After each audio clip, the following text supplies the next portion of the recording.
Welcome back to the Cassie Fall Seminar Series. My name is Amrita. Sharat, Tariq, and I co-organize the Cassie Seminar Series.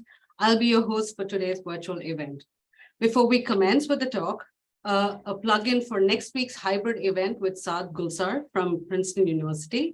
His talk is titled Fires, the Political Economy and Health Impacts of Crop Burning in South Asia. You can find the details of the event on the Cassie website. A word about logistics for today. The speaker will talk for 35 minutes, which will be followed by a quick Q&A. If you have a question, please drop your question or alert me using the chat function. Today's event is co-sponsored by the Caste and Race Initiative of the South Asia Studies Department, South Asia Center, and the Division of Literacy, Culture, and International Education of the Graduate School of Education. Lastly, it gives me great pleasure to introduce today's speaker, Professor Sambeya Gundimeda. Professor Sambeya Gundimeda is a faculty at the School of Development, Asim Premji University in Bangalore. Prior to APU, Professor Gundimeda was the Charles Wallace Visiting Fellow in the Institute for Advanced Studies in the Humanities at the University of Edinburgh in 2013, a Visiting Associate Fellow at the Center for the Study of Developing Societies, New Delhi in 2014, and a fellow at the Nehru Memorial Museum and Library, New Delhi between 2015 and 17. A political scientist by training, Professor Gundimeda works on ideas of democracy, law, social justice, public policy and development, religion, and culture. In his work, democracy and justice are not just forms of governance or ideals enshrined in institutions, but are principles practiced in society so that citizens are reliably treated with dignity and respect. He writes for both English and Telugu audiences. His book, Dalit Politics in Contemporary India, published by Routledge in 2016, has been acclaimed as a groundbreaking intervention on Dalit politics. Currently, he's working on a book manuscript that investigates the question of diversity and the Constitution of India. His talk today is his preliminary musings on a very pertinent topic in Indian politics and education, and follows the Ambedkarite tradition of dialoguing across national boundaries to international scholars writing on social oppression. His talk is titled Pedagogy of the Dalits, a reading of Ambedkar's Annihilation of Caste through the lens of Paulo Freire. Welcome, Professor Gundimeda, and thank you for joining us. The floor is yours. Thank you, Dr. Amrita, for this generous introduction. Thank you so much. Good morning, good afternoon, and good evening, wherever you are. Thank you so much for joining the talk on the pedagogy of the Dalits, a reading of Ambedkar's Annihilation of Caste through the lens of Paulo Freire. Thank you, Center for the Advanced Study of India, CASI, at the University of Pennsylvania, for inviting me to give a talk on the year of CASI's 30th anniversary. Never expected this invitation. And for the past few weeks, I've been thinking whether I am worthy of this, actually. Nevertheless, I consider this invitation as an honor and recognition of my work. If there's anything worthwhile to read, I, again thank Dr. Amrita Priyan for following up on the talk with me. She's very kind and generous. And whoever made that poster of the talk, that is really amazingly done. Thank you so much, whoever done that. So now, before I began my talk, I must warn you that I'm still chiseling my thoughts. Whatever I'm going to kind of present here, it's rather preliminary. My sincere apologies to all of you on that account, actually. That's because I'm still thinking about this, bringing these two texts together. Now, that aside, I assume that you joined the talk not because of me per se, but because you are interested in the liberation of Dalits and other marginalized communities, not just in India, but across the globe. And I assume that you're looking for the ideas and ways and means towards the end of, towards that end of liberation or securing freedom to the downtrodden. And it is that intention and the purpose that brought you onto this talk. Therefore, at the end of the talk, I hope you would share your ideas and insights on the project of the liberation of the marginalized. Now, in the rest of the talk, what I'm going to do is that first, I'm going to present some of the ideas from the text Annihilation of Caste by Dr. Bhimrao Ramji Ambedkar. I'm sure many of you are familiar with this ideas in the text, but kindly bear with me. Now, I shall think these ideas, whatever of the ideas from Annihilation of Caste, through the happenings in the contemporary India. And then I move on to Paulo Freire's pedagogy of the oppressed. Annihilation of Caste, as we all know, it was a speech written in response to an invitation extended by an anti-caste Hindu Reformation group called the Jat Patodak Mandal to speak at their annual conference in 1936. The organizers wished to publish Ambedkar's speech ahead of a conference, and Ambedkar, in his turn, respecting those wishes, sent the text of speech to the organizers in advance. After going through the text, the organizers hesitated at what they considered sentiments that would endanger Brahminical interests. And so they wrote back to Ambedkar requesting him to remove sections that were, unbearable for them. But Ambedkar memorably refused to even a comma. He went on to publish the speech on his own, and the text is now an ever relevant and, as the Wire some time ago put it, an iconic piece of anti-caste literature. Now, in the entire text of Annihilation of Caste, I shall consider, those aspects that Ambedkar specifically pointed to rooting out the system of caste. Towards the Annihilation of Caste, Ambedkar first considered, three views: abolition of subcaste, interdining, and intercaste marriages. So let me quickly take you through these aspects. The view that the abolition of subcaste was based on the assumption that there are similarities of manners among the similarly placed subcastes. This supposition was based on an erroneous theory rather than ground realities.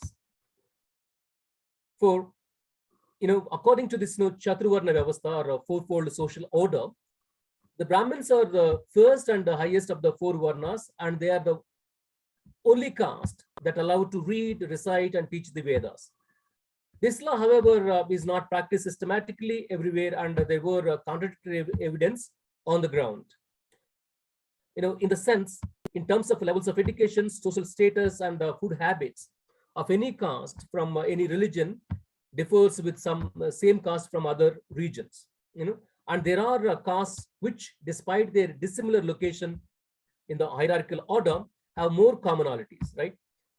So Ambedkar, on account of those divergencies and similarities, preferred fusion of castes which share the socio-cultural similarities, despite their dissimilar hierarchical location, to abolition of subcaste. I mean, he prefers, and at that point of time, prefers fusion of caste rather than abolition of subcaste, which are placed similarly in the hierarchy. In any case, Ambedkar expressed his doubts over the practicality and effectiveness of the method of abolition of subcaste towards the abolition of caste as such. For abolition of subcaste, not necessarily kind of lead to the abolition of caste system, right? Instead, it strengthens the caste and makes make them more powerful, and therefore, what Ambedkar would say, more mischievous. Right? Now, the second remedy suggested by social reformers and reform-based social organizations was interdining.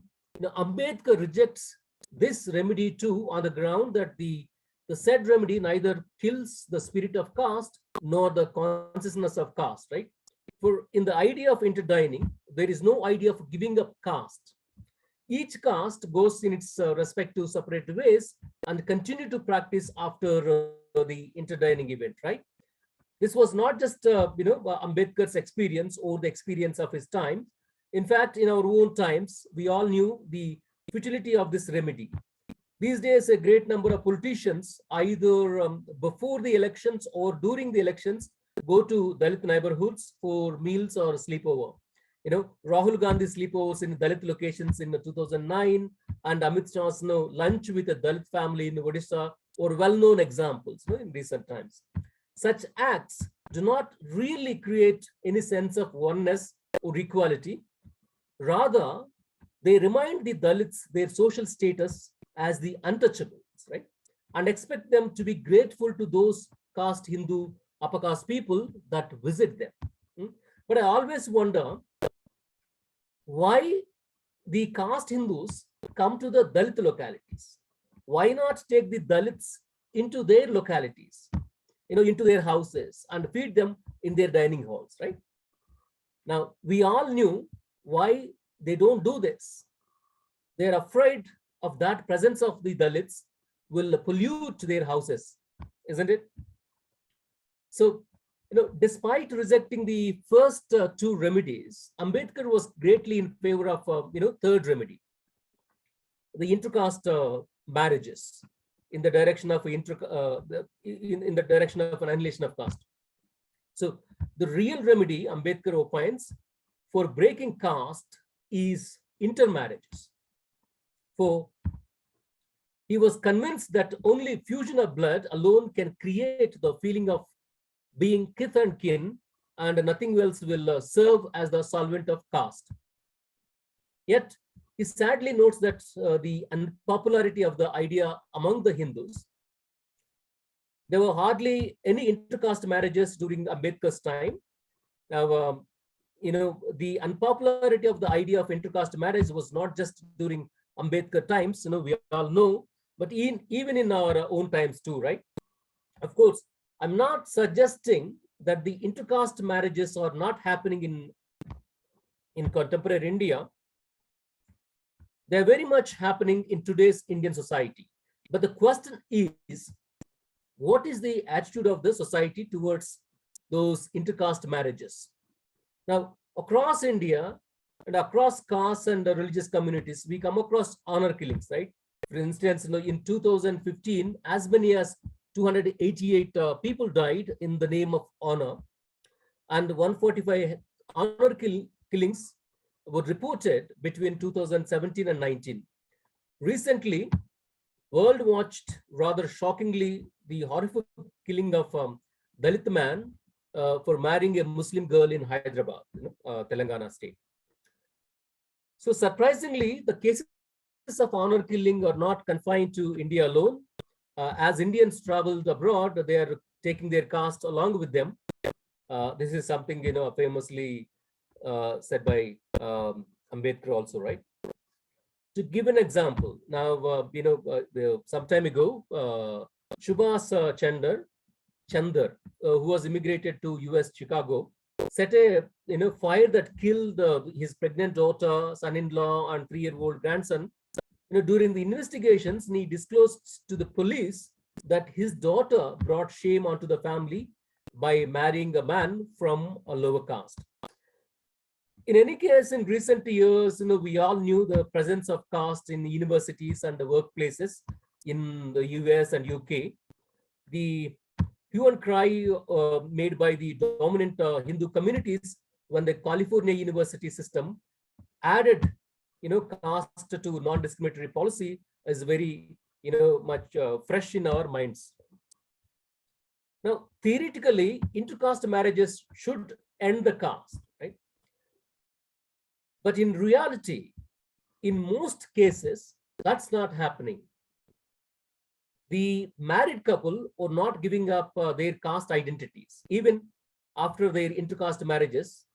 And if their marriage between a Dalit and upper caste person, in social relations, they use the upper caste identity. They also retain the Dalit identity to benefit economically and politically, reservation facilities and so on. Now, Ambedkar asks us, why is that a large majority of Hindus do not interdine and do not intermarry? Now, he answers his own question by noting that there can be only one answer to this question, and it is that interdining and intermarriage are repugnant to the beliefs and dogmas which the Hindus regard as sacred. Now, he went on to state famously that, I quote here, caste is not a physical object like, wall of bricks or a line of barbed wire, which prevents the Hindus from commingling and which has therefore to be pulled down.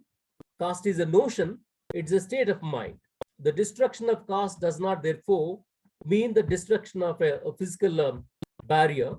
It means a notional change. Now, Ambedkar is not finding fault with the caste Hindus for observing caste. Instead, he thinks it is the religion that needs to be blamed for their casteist behavior. Again, I quote here, it must be recognized that the Hindus observe caste not because they are inhuman or wrong-headed. They observe caste because they are deeply religious. People are not wrong in observing caste. In my view, what is wrong is their religion, which has inculcated this notion of caste. If this is correct, then obviously the enemy you must grapple with this is not the people who observe caste, but the Shastras which teach them the religion of caste. I end the quote here, but just kind of pause for a second.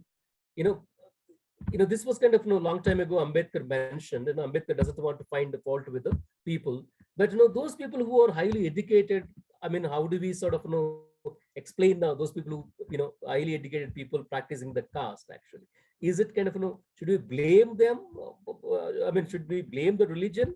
Or we should kind of think that people are kind of excising caste or discriminating against Dalits because that gives them a sense of power or dominance, or they just wanted to keep their resources to themselves. And I leave it to you. Anyway, to get back, since it is the Hindu Shastras that teach its followers the religion of caste, Ambedkar vociferously argues the real remedy against caste is to destroy the belief in the sanctity of the Shastras. Now, he wants us to make every man and woman free from the thraldom of the Shastras, cleanse our minds of the pernicious notions founded on the Shastras, and he or she will interdine and intermarry without your telling him or her to do so, whether to marry or not to marry, you just kind of liberate the people from the thraldom of Shastras. Now, but the question is what are the possibilities of destroying the belief in the sanctity of the Shastras? Ambedkar asks, in a very straightforward manner, the task of destroying the belief in Shastras, Ambedkar opines, is impossible one because of the attitude of hostility which the Brahmins have shown, towards this question. The Brahmins, form the vanguard of the movement for political reform and in some cases also of economic reform. But they are not to be found even as camp followers in the army raised to break down the barricades of caste. That's Ambedkar's response. But the question is, again, why Brahmins would not lead a movement against the caste and the sanctity of the Shastras? Brahmins would not lead a movement against caste simply because, the breakup of the caste system is bound to adversely affect the Brahmin caste. Right? Particularly, the destruction of caste ultimately results in the destruction of the power and prestige of the Brahmin caste. Now, after exhausting all the possibilities of reforming Hindu society through annihilation of caste, Ambedkar considers the idea of conversion, right? Although he did not elaborate this in the text of Annihilation of Caste, it is clear that, he chose the path of conversion into Buddhism as a path for the emancipation of Dalits. So he hints at conversion actually in the text. And especially, particularly in a speech delivered, that at the Mahar conference in, on 31st May 1936 in Bombay. So he declared that, the problem of untouchability is a matter of class struggle. It's a struggle between caste Hindus and the untouchables. So in order to win this struggle, I mean, not just this struggle, but generally, people require, three types of strengths. One is manpower, the second one is finance, and the third one is mental strength. So in the case of untouchables, they have none, right? In terms of like, manpower or finance or mental strength. So the question is, why Dalits lack mental strength? And Ambedkar's point is very, very important. I mean, one can understand that, lack of manpower and then finance, but, the mental, strength. So he notes that, with regard to this mental strength, the conditions of the untouchables are kind of really worse, because the tolerance of insults and tyranny without grudge and complaint has killed the sense of retort or revolt. The confidence, vigor, and ambition have completely vanished. From he addresses this, from you. All of you have become helpless, unenergetic and pale. Everywhere, there is an atmosphere of defeatism and pessimism. Even the slightest idea that you can do something cannot peep into your minds. This is kind of part of that address that Ambedkar was mentioning. But the point here that normalization of the what you call tolerance, right? Against Hindu violence, mental violence, right? Whatever they say that completely. Of course, you also find that here and there, people kind of rebel, but that if people kind of raise their voice or rebel, what would happen. Now that this is where that he's sort of trying to tell that lack of strength and so on. I mean, the manpower. Now, since strength cannot be gained from inside, that is by remaining inside Hinduism. Now this is important for kind of for people for liberation, that they need to kind of gain strength, all that three fronts: the manpower, finance, and then the mental strength. And then Hinduism would not offer all these things, right? None of these, in fact. So Ambedkar tells us that the strength needs to be brought from outside. Okay, if you can't kind of get it from inside, then go out and then get it from outside. So Ambedkar also states that there is no place for sympathy, equality, and freedom for the untouchables in Hinduism. So therefore, he urges the Dalits to convert to other religion. Now, we all knew that Ambedkar felt that Buddhism is most scientific religion, and Buddhism believed to have met with Ambedkar's complex requirements of reason, morality, and justice. Ambedkar's reasons are fine, but has a but the question is kind of has this conversion to Buddhism emancipated Dalits? Well, people might kind of have different responses, but in my opinion, it did not. Those who converted to Buddhism, particularly from Mahar caste, remained as an exclusive group. The fate of other Dalits who converted to other religious religions such as Christianity and Islam is also the same, right? We know the presence of the caste in their in these religions, caste-based churches. Definitely from Kerala and then Andhra Pradesh in the several pockets, we all know that caste-based churches, the ongoing struggle of Pasmanda Muslims, all confirms us that the religious conversion actually did not emancipate Dalits.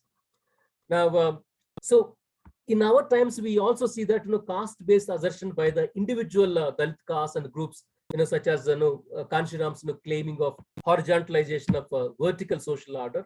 These are kind of taking place. Now, although I am sympathetic to this forms of assertion, and understand their claim that such assertions is a way of claiming equality of caste. And once that equality of caste is achieved, the presence of the caste would be automatically disappears. I do not think that claiming caste would lead to caste annihilation. And I also think that such claiming of caste in the name of Ambedkar is simply against the ideology of Ambedkar. Now, given the failure of religious conversions to emancipate and caste assertion to annihilate caste, what is the way forward? Now, in here, I think we need to bring in Paulo Freire's ideas from his seminal work, Pedagogy of the Oppressed. If one were to kind of read the Pedagogy of the Oppressed in a juxtaposition of annihilation of caste, one would achieve a great deal of clarity on the ideas and arguments found in those two texts. Both the thinkers are primarily interested in the liberation of the marginalized, realizing humanization in the case of Freire, and reclaiming human personality in the case of Ambedkar, or at the center of everything for them. Now, we also get to understand on the consciousness of the oppressor and oppressed. In the Indian context, the caste Hindu and the Dalits and other marginalized groups respectively, and the machination of the oppressed to his dominance. Now, Freire lays out certain conditions and principles for the oppressed to successfully break free and liberate humankind. False charity constrains the fearful and subdued, the rejects of life, to extend their trembling hands. This is the sort of point that Freire makes. One can connect this to Ambedkar's objection to Gandhi's efforts at supporting the uplift of the lower caste, specifically with this word, Harijan, right? The graded inequality in the caste system, as Ambedkar theorizes, could be connected to what Freire draws attention to. Oppressors tend to become sub-oppressors. So the caste system illustrates this well, where within the lower caste, one can observe an established hierarchy of subcastes. Here within the most oppressed caste, there would still be roles for the oppressors and the oppressed. The oppressors would act just as violently and in a dehumanizing manner as upper caste oppressors do. Well, there are a lot of other aspects that we can discuss during the later part of the talk, but for the present, I would like to concentrate on just two aspects. The pedagogy and the culture. What kind of pedagogy that one must come up with? A pedagogy that facilitate annihilation of caste or reclaiming of a human personality, and how can we impart the pedagogy among the oppressed? Now, my first concern is that whether we should call such a pedagogy as the pedagogy of the oppressed or a pedagogy of the Dalits. I know in my title I pasted it in a pedagogy of the Dalits. I'm actually rethinking on that. So in the month of February this year, in a wide article titled "What Dalit People Taught Us About Education and Why We Must Commit to It," Dr. Sailaja Pai suggested the idea of critical Dalit pedagogy. Now, Paik suggested that critical Dalit pedagogy centers the interconnections between caste, class, public institutions such as education and private realms like the family, gender, desire, marriage, and sexuality from the vantage point of stigmatized Dalit women. Well, largely, agreeing with Paik on this, I think one need to go beyond the Dalit category, because the moment one brings in Dalit category, a stigmatized category, right? My concern is that will other oppressed join the liberation struggle? This is something that one needs to kind of critically think. That being aside, or that being said, I want the idea of freedom as the main concern of the pedagogy. Why Dalits and other marginalized or limited in every respect, while caste Hindus dominating in every aspect of life in India? Why is that oppressed lack things essential to a decent and dignified life? Why Dalits struggle for everything, spend a great amount of time, fighting among themselves, for resources, for accessibility? why caste Hindus act as though they're smarter than the marginalized. So attempting to answer such questions, questions that arose from their, lived experiences would help us, or would help them to see what is fabricated and what is reality. Now, Paulo Freire, while explaining the consciousness of the oppressor, points out at one of the powerful methods that the oppressor use insidiously to keep their dominance, is that of the cultural invasion. Now, they utilize, what in a sense is a temporary state of subjugation to convince the oppressed of their inherent inferiority and position themselves as the superior whose values and culture the oppressed must now learn if they are to have any hope of developing, right? Those people, through this colonialism, we all familiar with this, how the British actually colonized the cultural colonization and so on. Now, the oppressed come to look at their existence and the world from the lens that the oppressor have imposed on them, right? And they begin to adopt their beliefs and behavior. And in doing so, they stop thinking inherently and being their own person, and thus unknowingly help strengthen the oppressor's grip on their own lives. I think one needs to kind of take this insight of Paulo Freire rather seriously and examine the cultural colonization of Brahmanism, right?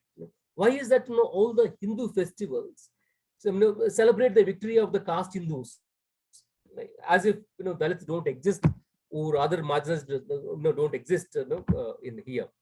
Why there are no specific Dalits and other marginalized festivals of national significance, right? Has it always been like this? What kind of cultural life that the so-called untouchables and others were having prior to the Vedic period? Why is that the cultural life is completely erased? Like why there is no cultural life at all? I mean, the cultural life means like this is the upper caste and then lower caste, like seeing their cultural life through the oppressors lenses, right? Now, I think reclaiming culture of indigenous community prior to the Vedic period might help, just the thought might help the marginalized in India to reclaim their lost human personality and developing a culture of their own, which is built upon the principles of liberty, equality, and fraternity. Also facilitate the path towards humanization. I think I'll stop here and then I'll leave it to you. Thank you. Thank you so much, Professor Gundimeda. So now we are open for Q&A. I do need some time. I'm thinking about a question for myself. If you are ready with the question, please drop it in the chat or let me know if you're interested in asking. Tariq.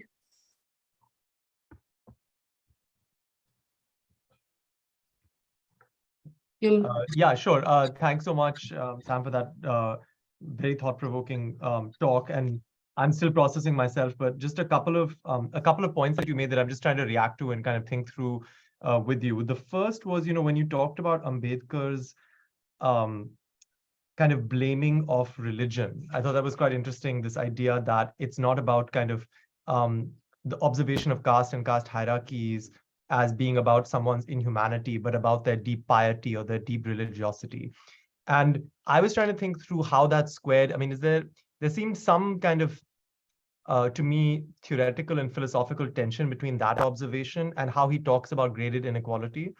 And so, the very commonly kind of quoted passages of Ambedkar on graded inequality, to me seem like they often are talking about not just about piety, but about the deep kind of human need for hierarchy and the deep attraction of, if not inhumanity, then the deep human need for hierarchy. And so to me, there seems to be a tension there. And I was kind of interested in whether you saw it as a tension or whether this passage that you kind of quoted, how you read it against other kinds of portions of Ambedkar trying to analyze why there is this observance of caste, because that's the question that you're kind of relaying here, right? Like, why is there this attachment to the practice and observation of caste?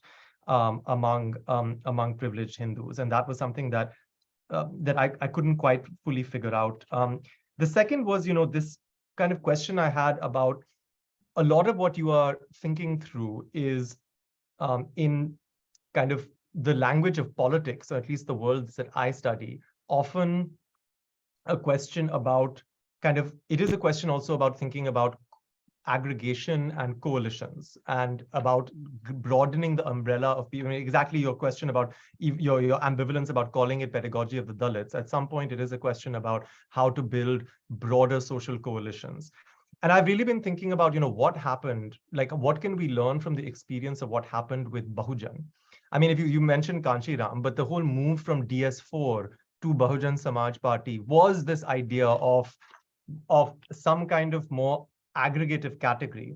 And at least from recent politics in UP itself, what seems to have happened is its death by the most micro level of splitting, within, as you talked about, within Varna, Jati splitting in candidacies, or the painting of the BSP as not just not just feeling as a Dalit party, but really a party of subcategories within Dalits.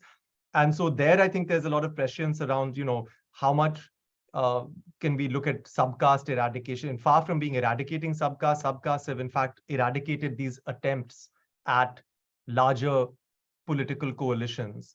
Not just Bahujan, but even in some ways a Dalit. I mean, to talk of a Dalit vote in UP, at least right now, I don't think really makes a lot of sense. That isn't a quote unquote Dalit vote in that same way. So I was just wondering, I mean, how you think through. So this is not, this is not as pointed a question as I would like, but I'm just, these are two reactions, one kind of more theoretical and philosophical on Ambedkar and thinking through kind of tensions within him. But the second is, how you reflect on the kind of failure of what seemed like one attempt to kind of broaden a kind of social coalition and where it's ended up and what that means for kind of what you're thinking now. Shall I respond? Yeah. Thank you, Tariq, for that question. So the first question regarding this, blaming religion and then graded inequality thing. Well, I didn't actually kind of thought about this, but I see that tension. But I'm not sure whether Ambedkar. I mean, like the idea of that graded inequality as a facet of like the deep. I mean, clamor for superiority or dominance of the human beings. I think if you kind of Mantu can say, he said that it's religion to be blamed, even that graded inequality also. He would blame religion itself, but not the the human psychology, to kind of clamor for dominating. That's what I would kind of suggest, because if he's blaming like religion in one place, and I think he would kind of blame the religion for that kind of behavior elsewhere also. But I don't really kind of agree with Ambedkar on this point actually. The moment that you sort of completely blame religion, you can do anything with that, right? Oh, this is kind of my religion is kind of what is doing, right? You've not kind of what you call holding the responsibility of the person's actions, right? One can practice caste untouchability and then say that you can blame upon this religion, right? And so I don't agree with Ambedkar on that. But well, I understand that where he's coming from, but I don't really agree with that. I think and I think it's kind of it's a really challenge on this coalitional front, where the way actually the BJP and then RS really entering into this each and every caste, right? And then able to kind of divide the whatever the Dalit Bahujan coalition that the BSP sort of built over a period of time. So particularly the way they entered into this subcaste of Valmikis, for example, using their own cultural ideas and then giving them a space, or constructing a sort of Valmiki Mata or some sort of cultural figure for them, and then assimilating that figure into this Hindu pantheon of gods and so on, the way they went, and then sort of equating that we are all Hindus and one. never talk about like, the caste. It's all about like, religion and so on. They managed to kind of, the break that, So, honestly, uh, building in a coalition, I have no idea how to do that actually at this point of time, how to kind of, rebuild this, coalition, whatever happened.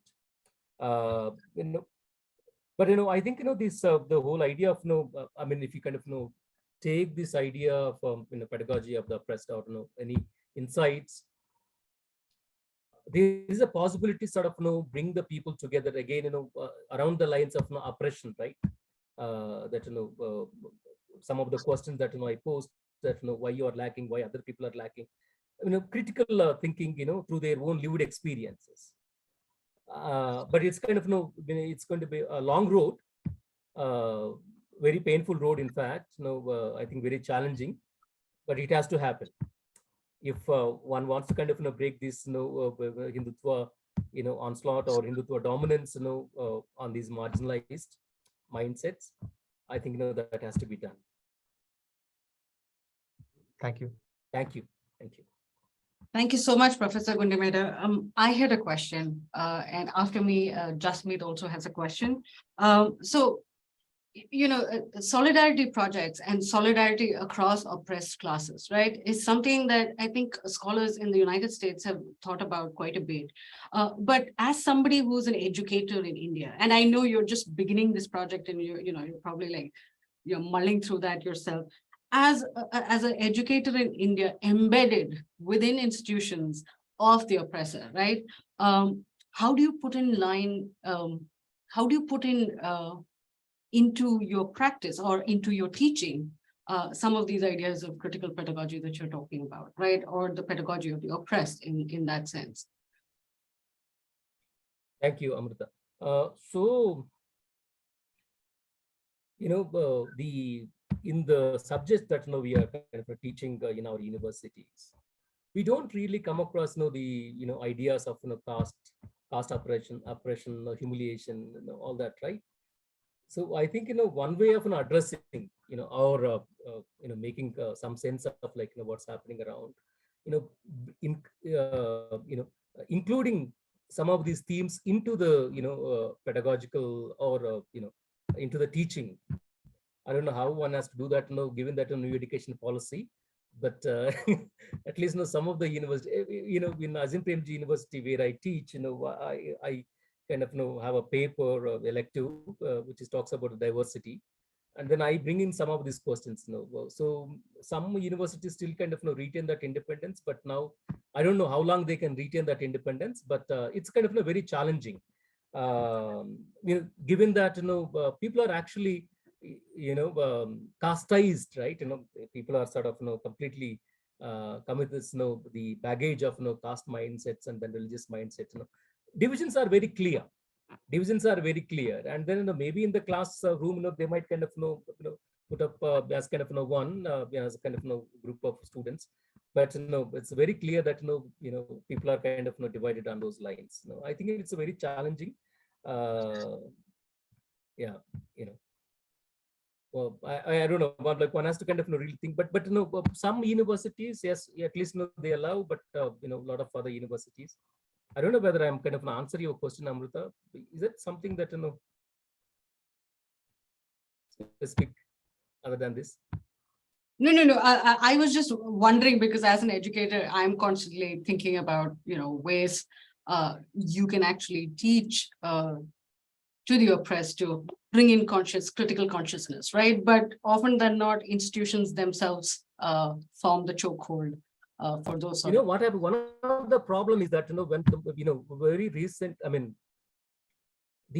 when we talk about the subject of Dalits, let's say, or communalism, or let's say secularism, it's mostly marginalized communities, and then Muslims and the Christians would be joining in these themes, either in talks or definitely not the caste in those students. I mean, as if this is not kind of relating to them, right? So that is what happening actually. So it's kind of again challenge. I don't know how to handle. I mean, if people are actually kind of show some kind of interest, then we would be able to kind of take them towards this experience of like understanding their own self. See what happens, the moment that you talk about caste, in Indian classroom contexts, or it kind of hits, right?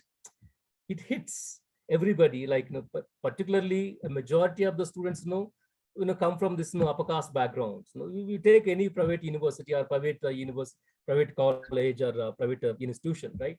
It hits them.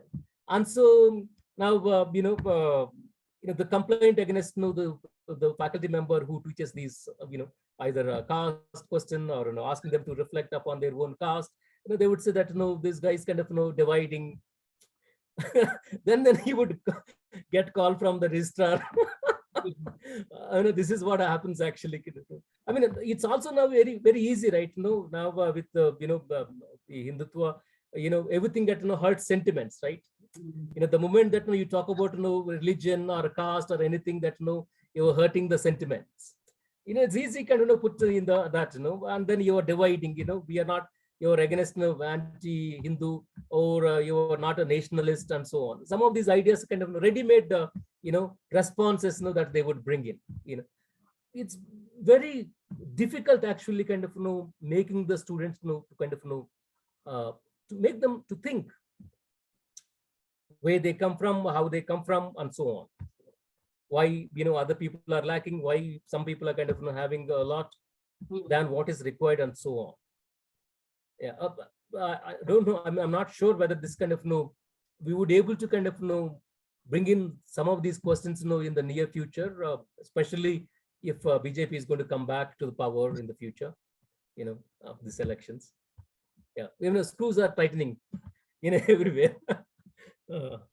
Thank you so much. We have Jasmeet in line for a question. Jasmeet? Hi, Amrita. Thank you so much. Once again, sorry, I won't be able to switch on my camera. So thank you very much, Professor Gundimeda, for this very fascinating talk. I wanted to sort of build on the last point that you ended your talk on about the cultural sort of argument that you're making, bringing the culture back out from Vedas. So I wanted to give you one example from the fieldwork that I noticed and one observation from the Vedas.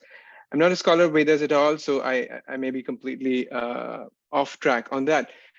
But I think the little reading I have of Vedas is that sacrifices constitute a very important part of the Vedic cultural practices, right?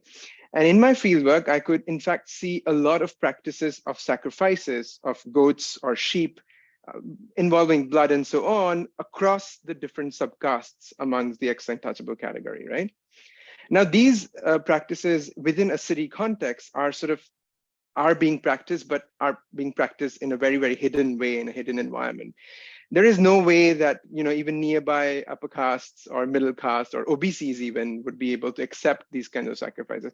So how do you sort of bring that tension out and sort of again get something which is considered a polluting kind of an activity or a ritual to be accepted by people, where Sanskritization is sort of widely practiced?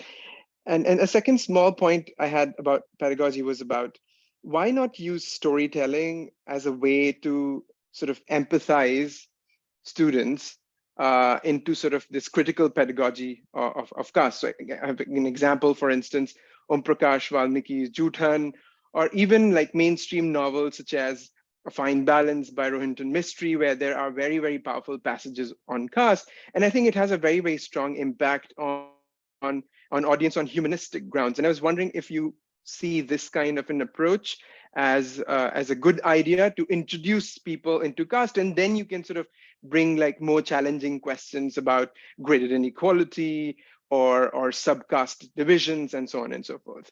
So thank you very much once again. It really made me think a lot. So looking forward to your answer. Yeah. Thank you, Jasmeet, for that. Actually, I think of this storytelling as kind of one idea. I'll give that credit to you. I'll think about it more clearly on that front. I think great suggestion. Thank you. The first aspect regarding this sacrifice. Okay, I mean, like now to kind of bring these people together, right? And the idea. I don't know. I mean, I think one need not kind of know exactly kind of know follow some of these practices, which is kind of maybe may not everybody's kind of following. I mean, for example, this idea of sacrificing, and then some people do, some people don't do, and so on. Like, do we really kind of undertake or bring people together on the basis of these sort of activities, claiming that this is part of our pre-Vedic cultural life. I mean, some of these things, some ideas we can bring in, but not all the ideas. But I don't know what are those cultural practices actually. That is kind of, I'm in dilemma. My idea is that gives them a self-affirmation, right? At least that we had some sort of culture before all these cultural practices are kind of being imposed on us. What kind of culture we had? There was something maybe kind of not everything to do with sacrifice, and maybe something better than this.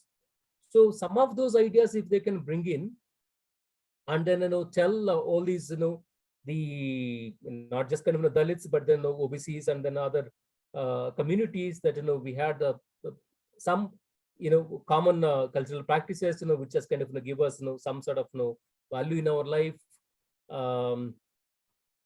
Smith, again, I'm just kind of thinking again, as said, as a not clear on that front, but let me think on that idea. But my only response is that we can kind of give up some of those practices. We don't have to kind of assimilate all those practices that what these pre-Vedic period people used to practice. Some of these kind of very relevant, some of these things which is kind of would call bring people together. I think we don't have to kind of completely follow as it is, right? Sharad, do you have a question? Yes, thank you, Professor Gundimeda, for the talk. I have a very broad question, and I don't know how to put it, but one thing that strikes me from your talk is it somehow seems to me that the project of liberating the Dalits or the oppressed seems like a liberal project that is reliant on certain conceptions of state, constitution, rule of law. So in some way, especially in the context of Ambedkar, I find the role of state and law is very central. And I'm wondering, what is the role of state and law when it comes to Paulo Freire, for instance? And I'm generally wondering, because I think even Tariq's question about coalition or kind of building alliances is particularly important if we think of the importance of state and law in finding certain kind of solutions to the problem. At the end of the day, we need to think about who's going to legislate and how do you have a say in the process of legislating something. So I'm basically wondering about the importance of even conceptions like rule of law or state and law in this project, especially in the context of the two thinkers that you were talking about. Thank you. Thank you. So I'm not sure about Freire's ideas on state, but about Ambedkar. He invested so much energies into this state and then laws and governance, right? Constitution particularly, right? I mean, he saw that emancipation through the state itself. As a people are dispossessed, state is the only path, right? I mean, the state as a facilitator for their emancipation. State has to be kind of at the center for him, everything. Without state, he was not kind of relying upon this, what you call, traditional society or traditionalities and so on. He's completely depending upon this, modernity, and then, state, the state as an agent of development as well as, emancipator, right? But while this might kind of really surprise again, that while he invested so much of energies into this state and then concentrate on constitution, but at the end, is conversion actually something that puzzling. So I think one has to kind of understand from two perspectives. One is kind of where conversion as emancipation, where he states that there are 2 points that he mentions. One is kind of for material gains, and the second one is material gains in the sense like strength, manpower, and so on. Right? There's also spiritual salvation. Now now for I think material gains, you would kind of want to depend upon the state. But for the spiritual salvation or spiritual liberation, I think you want to kind of go into that direction. But definitely, state should be at the center. Now, again, state also failed to kind of liberate Dalits, right? State is kind of miserably failed to kind of otherwise we wouldn't be talking about Dalits per se, today's talk, right? State has kind of I mean, we are relying upon state, but state did not kind of liberate or did not play the role it's supposed or expected to kind of play. Again, look at this, BSPs, Mayawati became 4 times Chief Minister of Uttar Pradesh.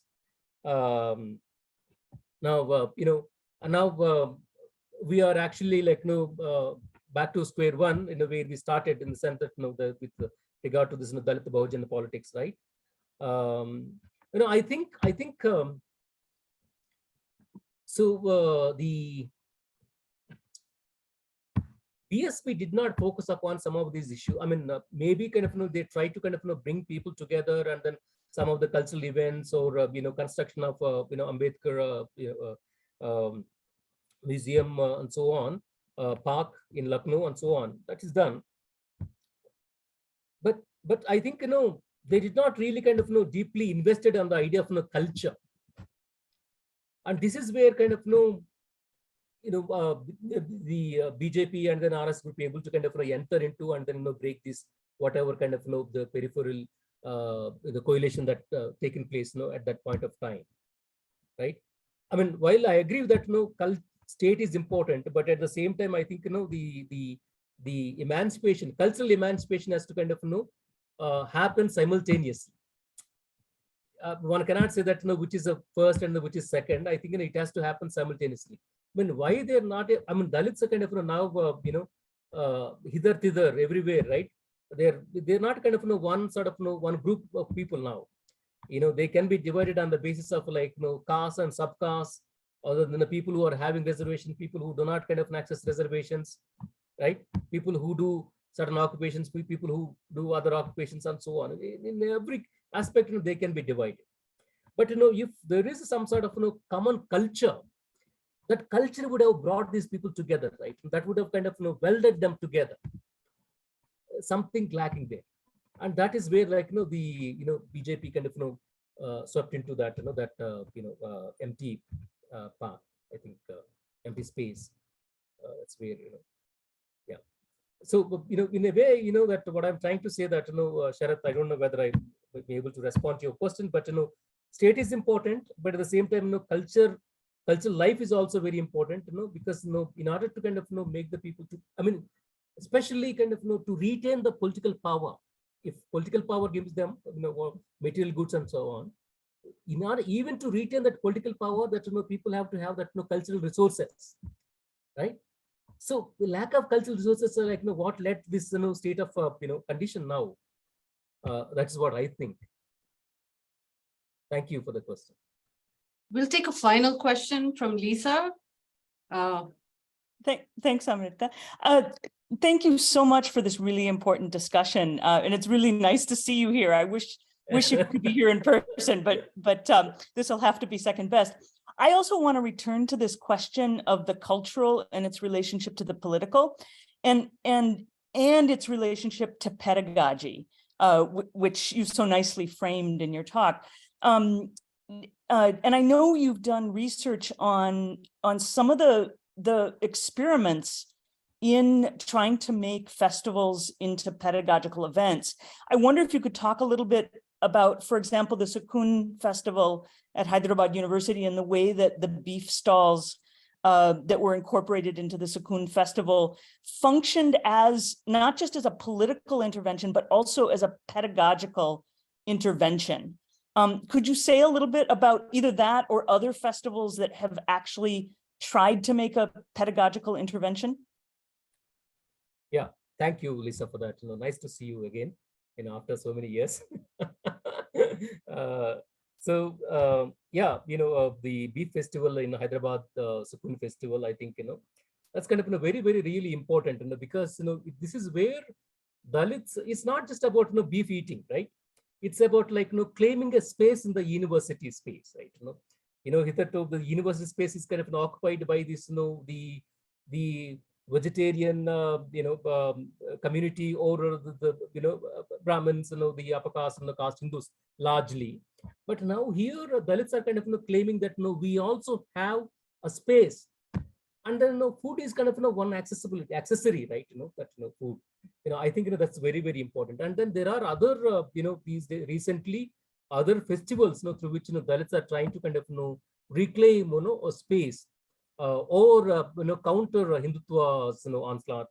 For instance, like the bringing the question of the Mahishasura, the figure, and then and also the questioning of the way they celebrate Diwali, whose festival that is, and so on. So I mean, and then the discussion and debate around this, the Ravana, the personality of not personality, persona of Ravana, and so on, like as their own god. And then like when caste Hindus actually kind of sort of kill Ravana during this Sri Ramanavami festival and so on,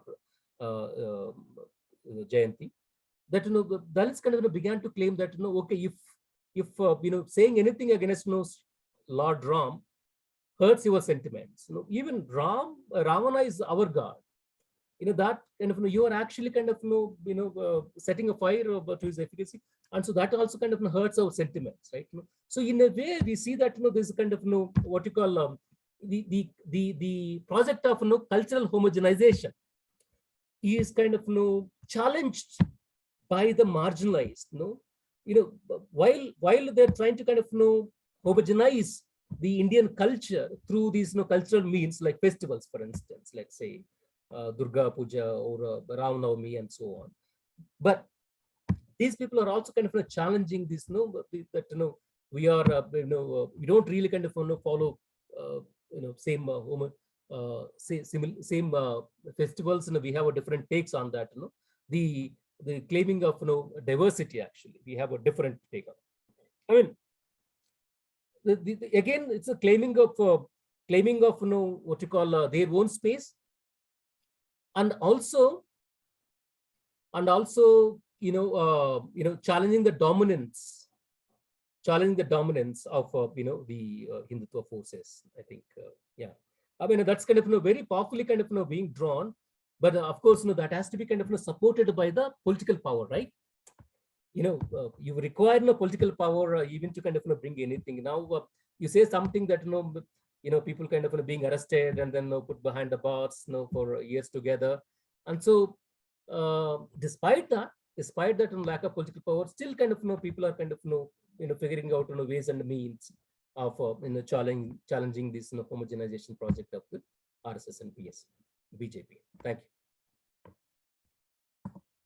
Unfortunately, we've run out of time. Thank you, Professor Gundemeda, for this engaging talk, but importantly for sharing what's your work in progress. I hope that this discussion was of some use to you, and you take something from us like we did from you. Until next time, this is it. Let's all thank Professor Gundemeda for this lovely talk. Thank you so much, for this opportunity again. Nice to see you all. Okay. Thank you so much for coming. Yeah. All right. Thank Bye. you. Take care. Bye-bye. Bye.